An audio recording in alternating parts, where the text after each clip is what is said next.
और दोस्तों अभी भी की बहुत ही बड़ी ब्रेकिंग न्यूज निकल कर आ चुकी है, जहां पर कोरोना वायरस ने एक बार फिर से तोड़ दिए हैं अपने सारे रिकॉर्ड। जी हां दोस्तों, बड़ी खबर आप स्क्रीन पर देख पा रहे हैं। Covid in India live updates को लेकर के 24 घंटों में 3,80,000 लोग कोरोना पॉजिटिव, 30 लाख के पार हुए एक्टिव केस। और उसी के साथ दोस्तों अगली बड़ी खबर यहाँ पर निकल कर आ रही है कि सावधान हो जाएगा, चेतावनी जारी की गई है। फेफड़ों के अलावा इन अंगों को भी प्रभावित कर सकता है कोरोना वायरस, इसे कीजिएगा अभी पहचान। और वहीं अगली खबर में जानेंगे कि ऑक्सीजन रेमडेसिविर की कालाबाजारी या फिर कोरोना वायरस की जो RT-PCR टेस्ट की ज्यादा कीमत लेने वालों की अगर आपके पास कोई जानकारी है और अगर आप उस जानकारी को पुलिस तक शेयर करते हैं तो 25,000 रुपए का आपको नगद इनाम दिया जाएगा। अगर कोई भी व्यक्ति ऑक्सीजन का, रेमडेसिविर का या फिर दोस्तों कोरोना वायरस से जुड़ी किसी भी महत्वपूर्ण जानकारी की कालाबाजारी करता है, ज्यादा पैसे अगर वसूल रहा है तो 25,000 रुपए आपको इनाम दिया जाएगा अगर आप उसकी शिकायत करते हैं तो। और वहीं दोस्तों यहाँ पर शमशान घाट में दाह संस्कार के लिए करना पड़ रहा है 20 घंटों का इंतजार है। जी हाँ। और वहीं अगली बड़ी खबर में जानेंगे कि कोरोना वायरस के चलते सरकार का बड़ा फैसला, निलंबित करी 4 धाम यात्रा।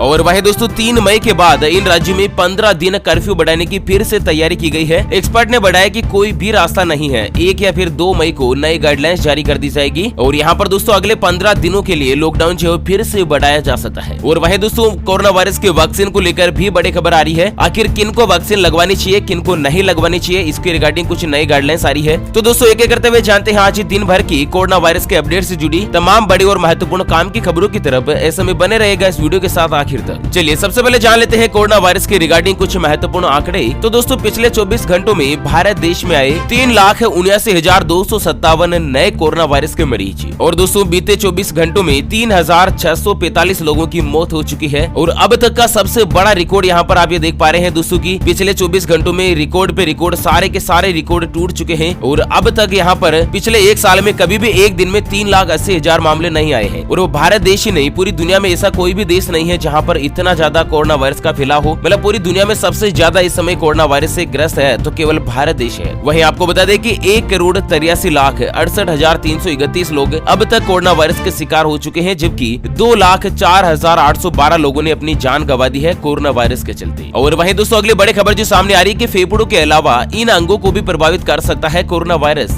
इसे कर सकते हैं आप भी पहचान। तो दरअसल कोरोना वायरस की जो दूसरी लहर है ना, उसने देश में हालात बेकाबू कर दिए हैं। वायरस के नए म्यूटेशन से उत्पन्न चुनौतियों और इससे जुड़े लक्षणों के अलावा ज्यादातर लोगों में वायरस का फेफड़ों पर गंभीर असर देखने को मिल रहा है। दूसरी लहर में मौत के जो आंकड़े हैं वो लगातार बढ़ते जा रहे हैं। पिछले 24 घंटों में 3,600 से ज्यादा लोगों ने कोरोना वायरस के चलते अपनी जान गंवा दी है। वहीं आपको बता दें माना जाता रहा है कि SARS-CoV-2 वायरस जो है ना वो सबसे पहले श्वसन पथ को संक्रमित करता है, जिसके कारण लोगों को खांसी, सांस लेने में तकलीफ जैसी कठिनाइयां होती है। और इसके अलावा रोगी के फेफड़ों को गंभीर नुकसान भी पहुंचा सकती है। स्वस्थ कोशिकाओं में कोरोना वायरस प्रवेश करके शरीर में अपनी संख्या को बढ़ाता है और इसके कारण फेफड़ों के ऊतकों और थैलियों पर इसका नकारात्मक प्रभाव पड़ता है। अगर आपके शरीर में कुछ भी अलग तरीके के बदलाव देखने को मिल रहे हैं तो उनको मॉनिटर करें। मतलब कि दोस्तों संक्रमितों को असामान्य हृदय गति, मतलब जो आपकी जो हृदय की धड़कन है ना वो या तो कम होती है या ज्यादा हो जाती है। सीने में दर्द की शिकायत, गंभीर थकान जैसे लक्षण भी यहाँ पर कोरोना वायरस के ही हो सकते हैं। और वहीं अगली खबर जो सामने आ रही है दोस्तों की ऑक्सीजन, रेमडेसिविर की कालाबाजारी या फिर RT-PCR टेस्ट की ज्यादा कीमत लेने वालों की दीजिएगा जानकारी, मिलेगा 25,000 रुपए का इनाम। तो दोस्तों देश में कोरोना संक्रमण की सुनामी के बीच कई लोग दवा, ऑक्सीजन जैसी जीवन रक्षक चीजों की कालाबाजारी करने में जुटे हैं। पंजाब के जालंधर में ऐसे लोगों पर नकल कसने के लिए प्रशासन ने स्टिंग या फिर पुख्ता जानकारी देने वालों के नकद इनाम देने की घोषणा करी है। जालंधर के DC के आदेश के मुताबिक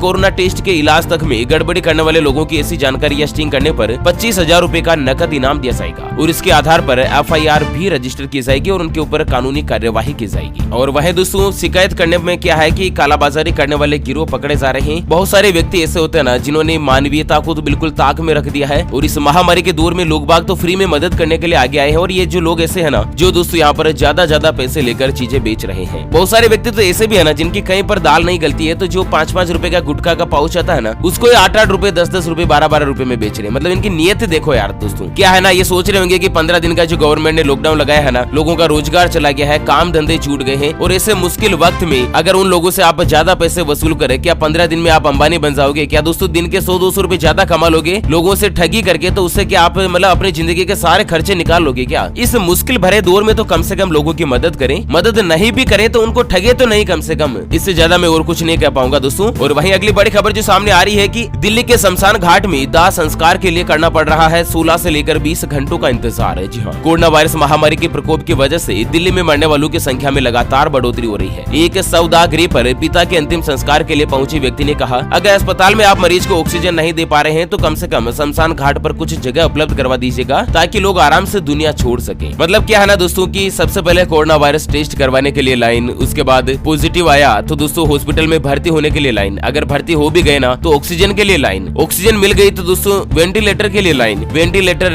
भी मिल गया और दोस्तों भगवान की बुरी कृपा से अगर आप अपनी जान गवा देते हैं ना तो हॉस्पिटल में डिस्चार्ज होने के लिए लाइन, डिस्चार्ज हो गए तो एम्बुलेंस के लिए लाइन, एम्बुलेंस अगर मिल भी गई ना तो दोस्तों शमशान घाट में अंतिम संस्कार करने के लिए लाइन। देश की हालात क्या बने हुए हैं दोस्तों, सरकार भी बेचारी अकेली क्या करे, हम सभी को इसके पीछे एकजुट होकर योगदान करना है। और इसी बीच अगली बड़ी खबर सामने आ रही है, 15 दिन का लॉकडाउन बढ़ाने को लेकर बड़ी खबर आ रही है। और वहीं 1-2-3 बड़ी महत्वपूर्ण खबरों को भी जानते हैं यहाँ पर विस्तार के साथ। ऐसा में दोस्तों 2-3 मिनट का समय निकालकर वीडियो के साथ आखिर तक बने रहेगा। सबसे पहले शुरुआत कर लेते हैं दोस्तों हमेशा की तरह आज के माइंड क्विज यानी कि गिवे वाले सवाल की तरफ। तो दोस्तों आज का माइंड क्विज वाला सवाल आप स्क्रीन पर देख पा रहे हैं, भगवान श्री राम और माता सीता का जीवन चरित्र रामायण में आता है या महाभारत में? जी हाँ दोस्तों, दोबारा सुन लीजिएगा, मर्यादा पुरुषोत्तम प्रभु श्री राम का जीवन चरित्र रामायण में आता है या महाभारत में? तो फटाफट से लिखना है क्वेश्चंस का सही जवाब इस वीडियो के नीचे कमेंट बॉक्स में। और हाँ, सही जवाब देने वाले किसी एक खास कमेंट्स को सिलेक्ट किया जाएगा हमारी ओपीएस न्यूज टीम की तरफ से और उसे हाथों हाथ दिया जाएगा एक 84 दिन वाला मोबाइल रिचार्ज